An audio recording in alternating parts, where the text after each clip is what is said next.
All right, guys, I am super excited to see this next guest get his long overdue opportunity at a title shot this December at UFC 296 for the UFC welterweight title.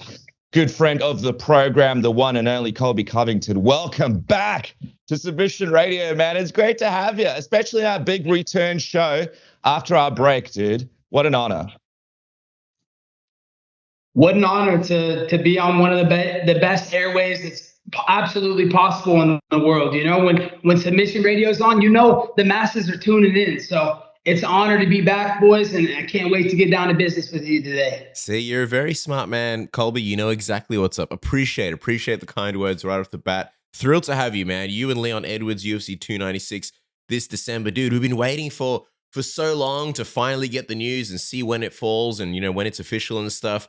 What was your reaction when you finally got the word that it was actually happening, man? And how did it all come together? Yeah, when I finally got the word that he was done being a coward and that he found out that he's not the king of the castle, he doesn't call the shots. Leon Edwards Scissorhands has no power in the UFC, so he needs to come out here and defend. Come prove that you're the best in the world. You keep walking around talking like you're the best. Okay, come prove it, bro. You won one title fight against a washed-up Usman that I completely destroyed for 10 rounds. The guy hasn't been the same since. So, he found out the hard way that he doesn't call the shots, and he's not even the A side of this fight. So when I found out, that it was going to be looking like it was going to be November or December, I remember, I was staying on call in case they needed help in September as well. If Izzy wasn't going to show up, I was ready to headline in September. I mean, I've been ready every day. I was ready in July in London, but he robbed his fans, his homecoming, those passionate, just amazing fans over in the UK. He robbed them of a spectacle, of a title fight, of a pay-per-view, and the biggest fight of any magnitude. And he said, hey, you're not getting Filet Mignon. You're going to get shit. We're going to give you a fight night. So, I feel bad that he robbed the fans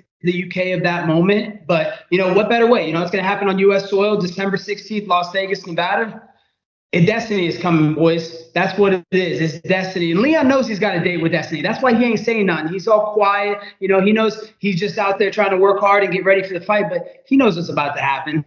Yeah, dude, it's going to be a great way to finish out the year. Of course, we're a little bit disappointed. Would have been awesome to see you fight in Sydney. And it's true, Tim Simpson told us there was a fight that the UFC potentially mentioned. And then, of course, I know you talked about MSG and how iconic that would have been for you to fight in New York, Madison Square Garden. And I'm just a little bit bummed that we're not going to get this press conference with you and Jon Jones, man. Are you a bit disappointed it's not going to happen now? Dude, I'm super disappointed, man. It keeps me up at night, man. I just wanted to have a conversation with my old buddy, guys. I mean, is that too much to ask? We shared 2 years of our lives together in bunk beds, and he gave me the bottom bunk. He was generous enough to give me the bottom bunk because he knew I had some sleepwalking things. So, I just want to talk with my old buddy. I just want to say the truth. I just want to ask him some hard questions. The hard question that these so-called journalists won't ask him. They just give him some cupcake questions. They don't want to ask him the tough questions. So I'm sad. I'm sad that the fans got robbed of that spectacle on the grandest stage at MSG. But, what can I do? He didn't want it. He went pouting. He had one of his another probably drug addict nights where, he did too much blow and he was crying saying, no, it's not going to happen. One of his little tantrums that we know he has, when he's hitting pregnant ladies at stop signs or beating his wife in a hotel room. So, he had his little tantrum and he got his way. So it's okay. No big deal. The end of the year, what better way to end the year with the biggest and best pay-per-view event in Sin City, the Mecca of combat sports capitals. So, I'm excited. T-Mobile Arena, December 16th, Las Vegas, Nevada, pay-per-view. It's going to be a great show. Oh, it's going to be phenomenal, dude. But just Dennis mentioned the press conference. I think this one may even be crazier because you got yourself, you got Leon Edwards, right? That's going to be fireworks. Then you got Tony Ferguson and Paddy Pimblett, who will obviously be sharing the stage with you guys as well. We've also got Shavkat and Stephen Thompson. I'm not expecting anything crazy there between, say, you and Stephen Thompson. But then you've also got Luke and Ian Garry. So you got excuse me, what's going on here? You got a lot of welterweights finest and a lot of big personalities. What are you expecting from this press conference, though? I'm expecting to do what I always do, steal the show. There can only be one, boys, and that's what these kids don't get. They borrow up a big game when they know they're not going to be locked in there. But then when they get face to face, they start shaking and panicking. So I am the one. This is destiny. December 16th, I'm stealing the show. No one's coming in that arena to listen to these dorks in the back talk about what they ate for lunch or what girl they fucked or this or that. So everybody's coming for the Colby Chaos show. It's going to be the biggest event of the year. And I can't wait, man. Who cares about any of those guys? They're all fucking jobbers. Now you got the king of chaos is back, and we're setting up big and the best business the UFC can make. And that's what's going to happen every time chaos comes out there to fight. Yeah, because like what Casper said, I know when you spoke to James Lynch, Colby, he brought up Ian Garry, and you told James Lynch you don't really know who Ian Garry is. He's this guy, people are looking at him as a future contender. Potentially one day your paths may cross. He's on a 6-fight win streak. He'll be fighting Vicente Luque. But do you think it's going to be a case with this guy? Because you don't really know much about him, but do you think from his perspective, it's going to be a little bit different actually being in the same room with you? Because I know he's been saying some stuff about you, but actually being in the same room in a press conference with you may be a little bit of a different experience to what he's expecting. Oh man, he's such a little nerd. I'm gonna take his lunch money and make him look like such a little virgin. So it's gonna be entertaining. The fans are gonna love it. He's definitely, all these people have a rude awakening. Leon too. That's why little mumble mouth hasn't been saying much, because he knows about what's about to happen. He's about to get his fucking mouth slapped. And everybody that's complaining about me, guys, it's all the people that know I'm about to become undisputed champ. They're not crying about me because, he's getting sent to slaughter and this guy's going to lose a fight. They're crying because Colby Chaos Covington is getting that undisputed world title, and there's nothing they can do to stop it. Sorry, Cass, to jump in, but I'm just going to ask Colby's thoughts, man, because that is an interesting fight, Wonder Boy versus Shove Cut. It's not a fight that a lot of veterans would be willing to take. Just quickly, your thoughts, man, on that being on the same card as you. Who are you expecting to win that one, I guess, is what I want to know. Have no idea. Not paying attention to anything other than what's on my plate. And that's okay. Leon Edwards Scissorhands, the cheater. So, I could care less what's happened on my undercard. I'm cared about big business, boys. I'm cared about defending this title, getting the biggest and best fights, taking the activity in this welterweight division, which has been an absolute joke. And that's not my fault. And that's why I'm in this position, because I've accepted every single fight. I ran cum shot away to middleweight. The guy's an unprofessional dork. He'll never fucking make 70, and he'll never be in that position where this multi-billion-dollar stock publicly traded company would ever put him in that position again. So, he's done at 170, so everybody needs to stop talking about him being at 170. All these other guys, they all talk a big game, but, they're not walking the walk. So, when they get up here, it's a different set of lighting. So they can all talk this big bark, but they're not walking the talk. So, I'm setting up big business. Leon's first, and then, it needs to be American wrestling versus Dagestani wrestling. Everybody wants to see that fight. Makhachev's starting to run his mouth, but we know, guys, that his manager, Abdel Asliz, is not going to let him get in my crosshairs. He can say whatever he wants to the media, but he doesn't really mean it. Makhachev knows I'd smack the shit out of him. He wouldn't be able to mess with raw American steel. He's nothing more than a sheep herder. Dude, I was going to ask, he actually said a lot of nice things about you recently. He said that he was rooting for you. He is rooting for you against Leon, and he thinks that you and him would be a great fight, man. Did you see the nice words? I think it'd be the biggest and best spectacle the UFC could put on. And that's what we want to do, the biggest and best fights. The guy definitely walks around at more weight than I do. I just choose to fight closer to my natural weight. I don't want to cut all that weight to get the advantage. So, I'd like to see him come up and test himself. Him and the Dagestanis been talking a big game. Him and Khabib for years, they were going to come up, test themselves, go to a different weight class. Those are big guys cutting a lot of weight, getting that big cutting weight advantage and trying to be the stronger guy on fight night and lightweight and just overpower these guys. But come fight at your natural weight. Come, let's test yourself. He's talking a game like everybody. He wants to be number one pound for pound. This is how you prove that. Come up here. Let's see if you're pound for pound number one by fighting a guy at your natural weight. I think the interesting thing about the comments that Casper mentioned is, he said that he was rooting for you because he also believes you'll actually fight him if you become the champion, unlike Leon Edwards, where he wasn't sure whether or not that fight was as likely to happen. What's your perspective of him actually backing you here and actually hoping that you win so this fight could come together? He's just saying that to get a headline. He ain't really going to come out here and fight. I think, he's another guy that he's going to run his mouth, try and hype up a fight, but he's never going to actually step up and do it. Khabib did the same thing. So they know that, American wrestling is the best. That Samo shit don't work. He would get worked like any day of the week in grappling or wrestling in America. He's over there, playing with sheep, doing his thing over there, but that stuff doesn't work, and yeah, it's worked on guys in the lightweight class when you can just muscle them around. These are little kids, these are little boys, and none of them wrestled anyway. So now you got a real fucking American wrestler, raw American steel, the highest regard. He knows what would happen. He could keep saying that he wants to fight, but I think when pen comes to paper, his manager's going to hide him from me. Abdullah Sleaze knows what's up. He's going to hide Makhachev all he can from me. I'd love to see the fight, man. And even like Islam said, like American wrestling versus Dagestani wrestling, it's intriguing. You know what I mean? If that was one of the first title defenses or big title fights that were to happen after 296, it'd be phenomenal. But looking at obviously Leon, the task ahead, dude, I know you've had a long time to obviously prepare here now, and just know that this is the next matchup. When you look at Leon's game, when you look at what he brings. All jokes aside, what do you think is sort of the most dangerous part of his game and the biggest challenge for you?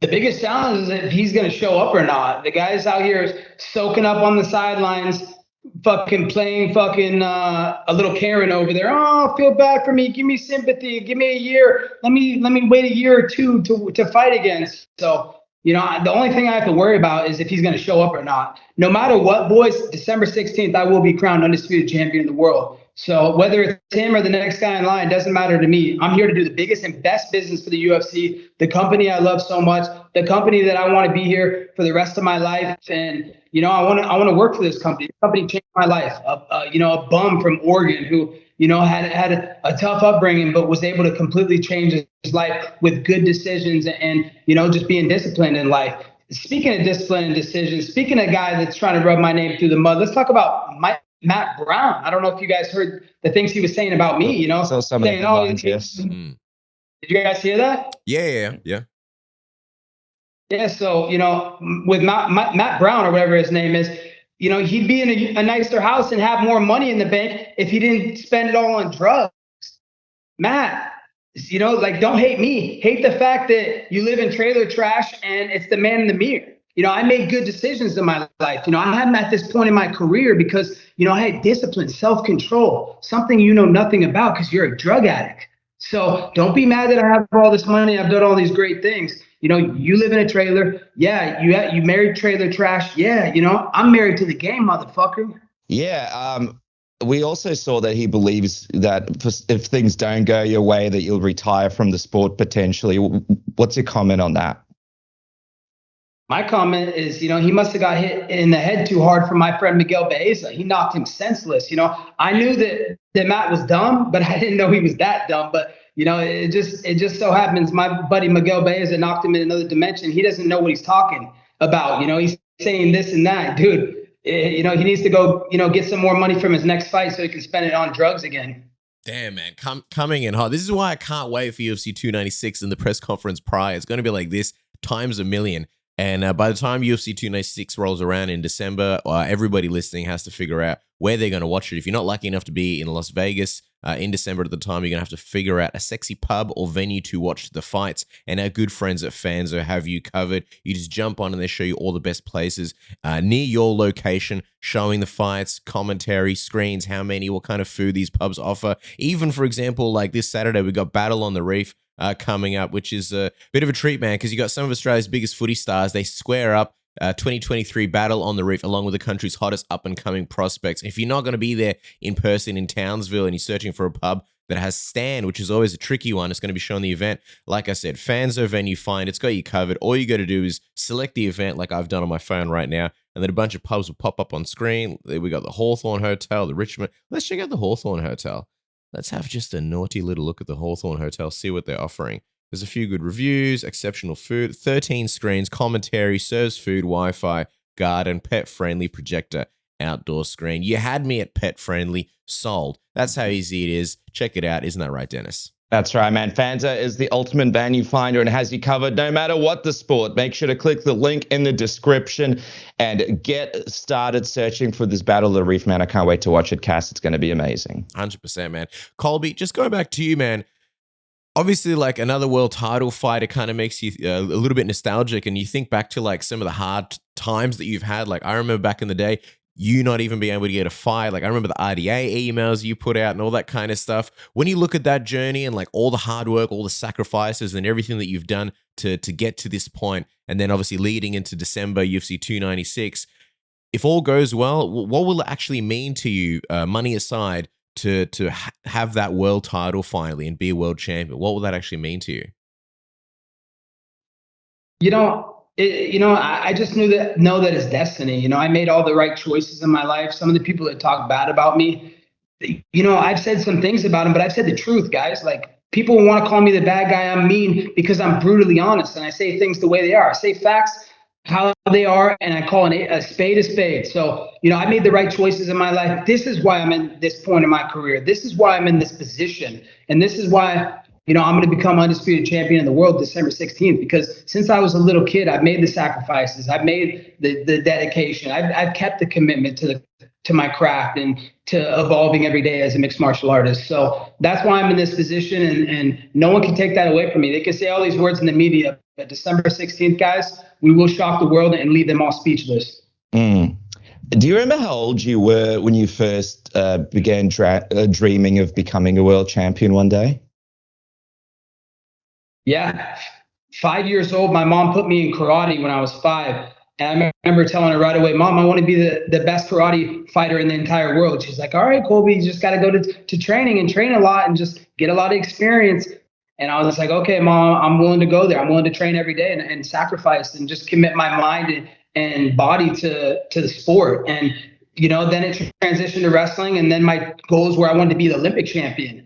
But then when I got to high school, and I tell my mom every day, hey, Mom, I want to be an Olympic champion. I want to be an Olympic champion. But then when I got to high school and I realized, how tough we had it, we didn't get meals on for every, breakfast, lunch, and dinner. We didn't have that. Sometimes there was one meal a day or just maybe 2 meals. Luckily, that'd be a lucky day. So, I wanted to change my financial future. I wanted to change my family's financial future. So I knew that I couldn't do that with wrestling. I had to transition into mixed martial arts. And that's when I picked up fighting, and my love for it fell in love, was in high school. And, a guy named Chael Sonnen, inspired me. And he showed me that a kid from Oregon that has a dream and has a work ethic can go out there and achieve anything he wants in life. But, he has to work for it. He has to believe it, and he has to never give up. And that's what I was able to do. And that's why I'm in this position today. So no matter what anybody wants to say about me, no matter the drug addicts, the trailer park trash, no matter, this guy or that guy, this journalist who's never stepped in a cage,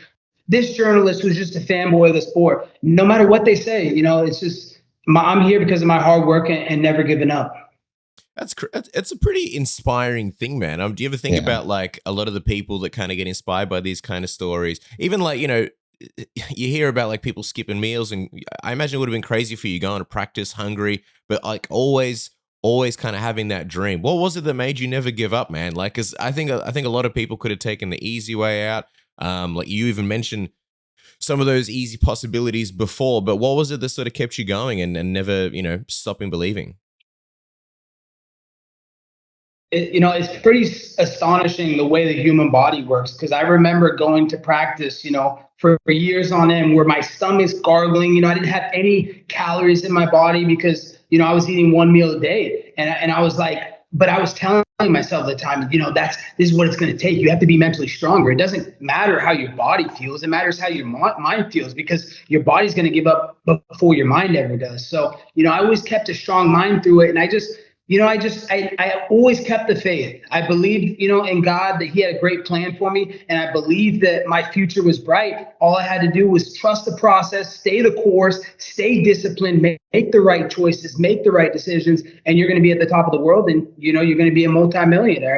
And here I am. So, it's very humbling to be here, because I manifested this. I believed it and I achieved it from a very young age. I started believing it and telling my parents and coaches, my coach Dave Crow, I told him in wrestling, that I want this. I want to be the best in the world. And here I am and I'm doing that. So, I know I'm right where I need to be. And I know I got unfinished business and I'm about to create a legacy where people are going to remember me as the greatest of all time. That's phenomenal, man. Hey, like, not that financials are my business or anything, but you mentioned how you want to sort of do this for your family as well, not just yourself. Out of curiosity, you hear about like, oh, fighters buying their mum a house or car or whatever. Like, is there anything that you ever thought about? Like, hey, when I make it one day, this is something that I'm going to do. This is something that I'm going to sort of pay back, or any of those ideas or goals that you've ever had. Anything? Do you know what you're going to do sort of with the money once you become a world champion, so to speak, for your family? Yeah, 100%. And not just for my family, for the purpose and empowering America and empowering all the heroes, our servicemen, our first responders, our military, all these people. I'm going to do it for all of them. But for my family, it's been amazing to be able to be here. And I have helped them out a lot. I have, got cars and got land and done these things for them. And I'm not a greedy person. I'm not selfish. Getting this money, it's not about the money to me. It's never been about the money. It was about the glory. It was about the legacy. And this is my legacy fight. So, of course I'm going to make some good money, but, it's not about the money to me. That money is going to be going towards giving back and taking care of my family, giving my family the life that they never had growing up. And, that's my way to repay them and say, thank you. Thank you for sacrificing so I could be in this position. Yes, you worked 3 jobs. Yes, you made the sacrifices to put food on the table for me so I could go chase my dreams. And now I'm not going to mess that up. I'm not going to do anything that can jeopardize that. So thank you. God bless you, to my mom, to my dad. And, we're just getting started. The best is yet to come. Well, dude, you're incredibly inspiring. And I have to say that I know there's a lot of people out there watching this and listening to this who might be in a similar circumstance to yourself around the world, and hearing your story, I think, is inspiring the next, generation of Colby Covingtons. And I think a credit is due for the fact that you've been able to grind it out and have this long career in something that people even struggle to even have any success in, make it to the UFC and stay at the top. And here you are about to fight yet again for the title in December. Just a couple of quick questions and we'll finish up. Just going back to Leon Edwards, I want to ask you, a lot of people have fought Leon Edwards. A lot of people have lost. What do you think is the biggest thing that people get wrong about fighting Leon Edwards, or even in there against Leon Edwards, that you're sort of going to correct in December? Just if he's going to mumble and fumble and be the idiot that he is, like, we need to check his level of education, boys. I don't think he graduated middle school. That's how dumb and just how illiterate that freaking moron is. So that's the only thing I'm worried about, is if he's going to mumble and fumble his way out. All I know is I need him to show up, because I need him to be, just like Cornwallis was, and we beat that colony and we took our independence back. 1776, bro. That's going to be a reenactment of that. This is destiny. He knows it deep down inside. That's why he's not saying anything. You haven't heard a peep of him. So he needs to show up December 16th, because I will, Colby Chaos Covington, become undisputed welterweight, the champion of the world. And then you already know what I'm doing. I'm putting that belt around Donald Trump's waist, and he's taking back the White House in 2024. MAGA 2024. God bless America. God bless the troops. God bless Submission Radio. Let's go! Woo! You're like Oprah. God bless everybody, man. Dude, thank you so much for chatting with us. Best of luck at UFC 296. We can't wait to see an incredible show. Follow them at Colby Cov MMA. Thank you as always, Colby, man. Appreciate you. Thank you, boys. See you soon.